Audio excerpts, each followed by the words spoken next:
much about the politics in India right now, but we all know what's going on in the United States. I'm sure you all know what's going on in South Africa. You know, it's difficult these days to find authentic leaders, people that really practice the same as what they preach. And Mr. Mandela, for me, was the perfect example of that. In his everyday life, he practiced his principles. He made it for ordinary people easy to understand what he was about. His ideals, what he stood for, because it's what he lived every day. So the first lesson I learned from him is about discipline. I'm not sure how many of you know about the problems we have with our neighboring country, Zimbabwe. The president in Zimbabwe, President Mugabe, has been in his office for more than 30 years now. It's a complete dictatorship.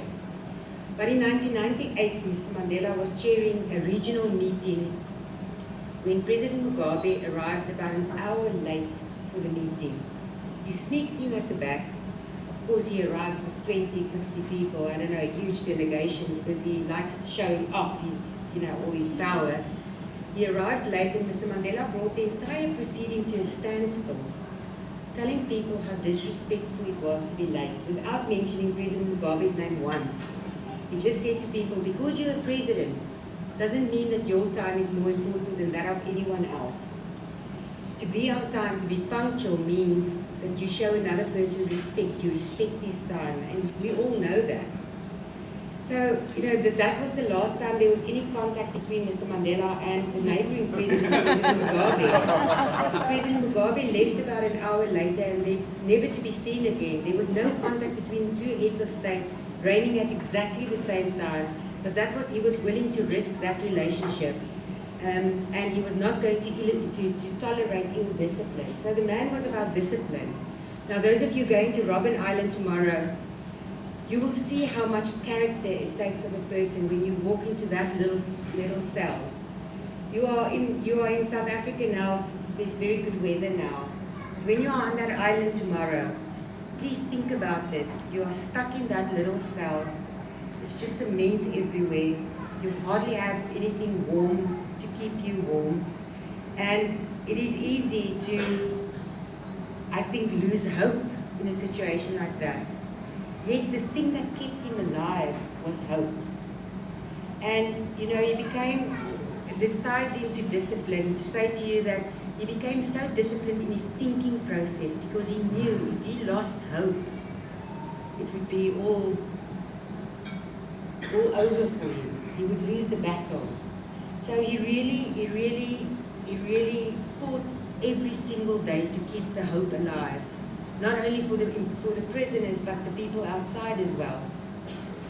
The second lesson is about respect, and I've been to your country, as I say, quite a few times, and I know that is something that's very close, a value that's lived in India every day. Mr. Mandela felt the same about respect as is very, very, I think, that is lived by Indian people every day as well. In 1995, our country was still very divided. In 1994, Mr. Mandela became president. In 1995, we hosted the first Rugby World Cup after being thrown out of the world rugby stage for many years because of apartheid, because of sanctions.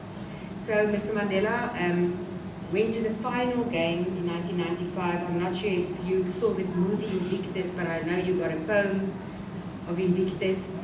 He went to the final of the Rugby World Cup. He wore a South African rugby jersey, even though rugby was pretty much seen as the sport of the oppressor, of the Afrikaner again. And South Africa won the Rugby World Cup. And through that simple gesture of wearing the jersey of the people that oppressed him, rugby was pretty much a religion in this country. It still is, but it's practiced like that. By just wearing that jersey, wearing that cap, by reaching out to the enemy, Mr. Mandela united this entire country when we won the game that day. And the movie Invictus is a very good movie to really tell you the story of how divided South Africa was before 1995. Mr. Mandela united the country just by doing that. However, after winning the World Cup and after uniting the country, the boss of the head of SA Rugby challenged Mr. Mandela, or President Mandela, to court over something that was happening inside of South African Rugby, the South African Rugby Union. Mr. Mandela insisted going to court himself because it was a decision, it was relating to a decision he took personally as president after he established a commission of inquiry into this private sports body. We arrive in court the first day. Mr. Mandela walks up to the opposition lawyers to greet them all. He shakes hands with them, they are all Afrikaners. He speaks Afrikaans to them. I was like a chihuahua at the back. I wanted to stop him, to say, don't give attention to the enemy. They've got the audacity to challenge the president's authority. Don't give attention to them. And at tea time, I said, Mr. Mandela, President Mandela, do you realize you greeted the opposition lawyers first? I was angry. And he told me two of the most important things I ever heard him say. And I remember these things every single day. The first was, you never allow the enemy to determine the grounds for battle. And the second thing, the way you approach a person will determine how that person treats you. And that's true. By reaching out to the opposition lawyers, by greeting them, by shaking hands with them, even though they were challenging his authority as president of this country, reaching out to them, he neutralized that courtroom. They didn't know how to deal with him. And emotionally, he already won the battle there and then, because they didn't know how to deal with this man being so friendly. But he wanted to show to them, this is a matter before the law. It's not a personal battle. So, I was also puzzled by the greatness of Nelson Mandela. You become used to a person when you work with him every single day. We traveled all over the world for 19 years. I spent more time with him than most people, anyone apart from his wife. And you never lose trying to figure out what is the greatness all about in this man. You try and really unravel all of it. And I came to the conclusion it is about his ability to respect anyone. He could remove all the layers, how you appeared, what you looked like, the color of your skin, your status in life, your wealth, all of that he could remove and connect to the human being. For him, it was humanity over ideology. And very few of us succeed in that today. Even in our everyday lives, it's not only politicians that fail at that dismally, but very few of us in our daily lives can do that. And in trying to figure this out, I have to tell you that once we were in Saudi Arabia and Mr. Mandela announced that he wanted to go to Mecca. And I was very excitedly thinking, I'm going to Mecca. I would never otherwise go to Mecca. And I made arrangements with the Saudi protocol. This was in 1998, I think. So very untransformed society. It was very difficult for me as the only staff member to also make arrangements with the Saudi protocol because I was a female. So I was asking them what time we would leave the next morning, and the Saudi protocol people said to me, you're not going anywhere. I said, why not? They said, because you're not a Muslim. I said, but Mr. Mandela is not a Muslim either. You know what, the visit got cancelled there and then. And I thought, how did you get it that wrong? How did you think Mr. Mandela is a Muslim? He did nothing that could make you think he was Muslim. But I've come to realize it was because of his ability to respect people, irrespective of the color of their skin, their religion, their conviction, their appearance, because of all of that. He did nothing, I promise you, he did nothing that could make you think he was a Muslim. But because of his respect for them, they assumed. We were once here in Cape Town campaigning for the 1999 elections, when we went into a colored community. The brown people are quite a huge community, or they are the biggest community in the Western Cape province. And we went into a colored community, and upon our departure from this community, just because Mr. Mandela paid attention to these people, to the people living in their houses, he went into their houses, he had tea with them because he respected them. When we walked out, this one colored lady said, I knew it all along, he's actually a colored. Of course he wasn't. He was very, very proud of his African heritage. He was very proud of his identity. But taking these two stories, the one about the Saudi people thinking or assuming he was a Muslim, and the other about colored people claiming him, it was who he was. he could relate to people, people could relate to him rather, to such an extent that they started claiming him. And it's all just because of respect, nothing else, just because he respected them. So that is a value that was clearly for me, even in my own life, I didn't deserve the respect that he gave me. At some point, you know, I was desperate for him to be angry at me. Just be angry at someone. Just be angry at me. I know I carry the skin, just be angry at me, but you have to let it out. There was no resentment, nothing. There was just the opposite, respect. No one has respected me the way Mr. Mandela has. No one has treated me the way he has. I became a granddaughter to him. He really, if I say to you, it was a true grandfather-granddaughter love relationship. I truly mean that. He changed my heart completely, the way I look at the world, the way I look at people, the way I am able to respect people today, and that is all because of him. And the last lesson I want to share with you is about integrity and ethics and honesty. And I know it's a problem that not only South Africa battles with, but all over the world.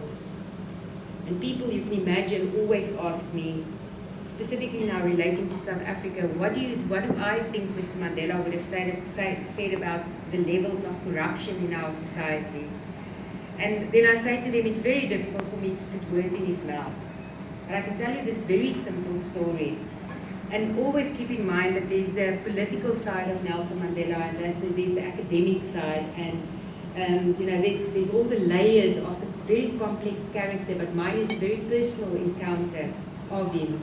And this is what I can say he said, or how he felt about honesty and integrity, and how the values, how he felt about those values. We were once in Kuwait, and you know, when you were in a grand hotel and you were Nelson Mandela, you were spoiled.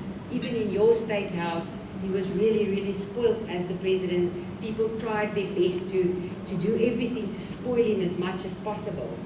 So being in Kuwait with all the oil money, there was Bulgari toiletries in his bathroom, but it wasn't just like our mere mortals, just the shower cap and the basic toiletries. It was everything in excess. And it was beautiful, it was really impressive. Everything ever made by Bulgari was in his bathroom. So we went to see the Emir, and what we usually did in a foreign country is we would leave 2 security guards, South African security guards, to guard our rooms and our belongings while we are away. On our return, I was already in my room when my phone rang, and it was Mr. Mandela, and I could hear he was angry. And those of us who knew him knew that when he got angry, you just obeyed. It really took a lot to get him angry, but when he was angry, he was a difficult person.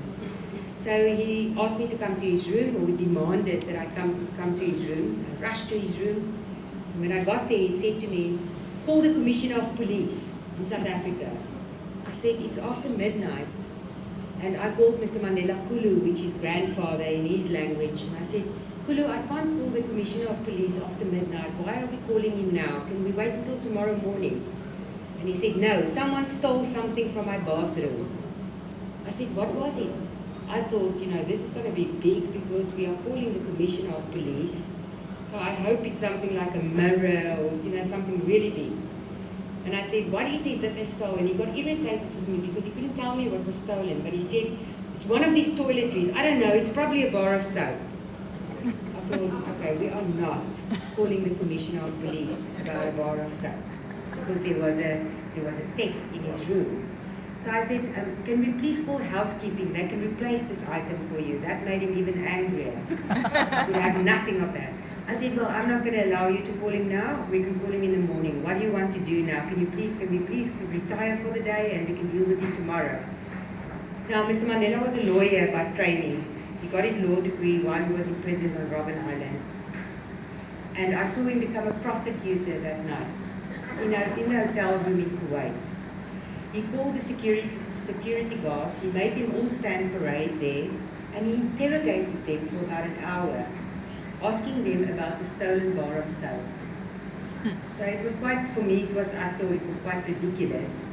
But you know, I knew this is how he felt about dishonesty. He would not tolerate it, even if it was a bar of soap. Now, you know, when we left the hotel the next day, of course, well, he gave the guys an exit clause. He said to them, unless the person replaced the item the night while we were asleep, he would have all of them fired the next morning. So what do you think happened? The person replaced the item. No one got fired. And we left the hotel the next day without Mr. Mandela taking any of those items himself, without touching it, without opening it. So he wanted to leave a message to his host. Thank you very much for your hospitality. Thank you, I know how wealthy you are, but I don't need to take advantage of you. I don't need to exploit you. I brought my own toiletries. So doesn't that tell you something about the ethics of the man, about his principles, about how he felt about dishonesty? So when people ask me what he would have said about corruption in South Africa, I say, I don't know. I can't put words in his mouth. He's no longer here. But if that's how he felt about a stolen bar of soap, then draw your own conclusions. But you know, the thing I heard him say most often over 19 years is, it's easier to change others than it is to change yourself. We also know that, how difficult it is, you know, to lose weight, to stop smoking, stop swearing, stop drinking, whatever it is you want to change about yourself. We struggle. And when I said to you earlier, I wanted him to be angry at me, he said he had to change himself in prison first, before he could unite the country. He needed to reconcile with his past, and we all need to do that. And when I say to you, it's easier to change others. We want to tell other people very often how to behave. I want to do it all the time. Don't do that. Don't do that. You know, with the South African government, I always want to tell them how to behave. But then, you know, when there's people around me that gets involved in bribery and corruption and downloading stuff illegally on the internet, you know, all these stories. Then I say to them, well, you know, this is what Mr. Mandela actually, the legacy that he leaves us. Can you think how difficult it must have been for him to sit in that little cell for 18 of the 27 years, 18 years, day in, day out, season in, season out. You have to be angry. So can you imagine the amount of work it took? He had to work on himself, not to be an angry person, full of resentment when he got released. So for me, the biggest lesson of Nelson Mandela and the biggest part of his legacy that he leaves us is focus inwards, change the self. And he became that authentic leader by living these values and these principles every single day, by practicing them in such a way that we could understand what he stood for, by being completely intolerable of something like corruption, dishonesty. His ethics were flawless, but he lived it every day, and it made it easier to unite the country because he was the first to forgive. So that is my message to you tonight. I spoke earlier to the leaders of your group about Mandela Day. You know, we have annually, the 18th of July is now, by the United Nations, it is recorded as a day of service worldwide. And that is really a day, in July in itself is a month of service in South Africa, and that is exactly what you've been doing in your businesses as well, is that service and giving back. And I worked and lived with someone for 19 years that knew, or that really, really believed that if I just touch one person's life today, I could change the world. And we all know, like Gandhi, he did. So it starts with these small actions and practicing around you, in your immediate surroundings, and that's how you change lives, that's how you change the world. So I think what I want to do is I want to leave you with that message and say to you, enjoy the visit to South Africa. We have got such a beautiful, diverse country. Enjoy tomorrow when you go out to Robben Island. It's really a wonderful experience. You'll come back a changed person. It's very, very emotional to see what they've been through. I, on many occasions, asked Mr. Mandela, you know, is there something I can do to make your life easier? Is there something, what do you miss? What do you miss in life? Because 27 years out of your life, you can't recover, you can't catch up on that time missing. But is there something I can do for you? And then he says to me, I really miss prison. And I was disgusted. And I said, you can't say that. That's disgusting. You can't say you miss prison. And he said, I miss the time to think in prison. And that is probably the only thing he had in prison that was a positive, is that he had time to think. But from those humble beginnings, he became the world's most revered leader because he could practice what he really believed in every day, and because he became that authentic leader. So you are all bringing up leaders through your businesses, and I want to encourage you that you know, the way we live our lives set an example, and that's what Nelson Mandela did, and that is the biggest part of his legacy, is to really become that, to really be authentic in all we do. I would like to open, I think we have time for a few questions. Do you want to do questions? I do think there is space for a few questions. So I would like to invite you, if there's anything you'd like me to answer, I'm very happy to answer any questions. Thank you very much for inviting me, and enjoy the rest of your evening.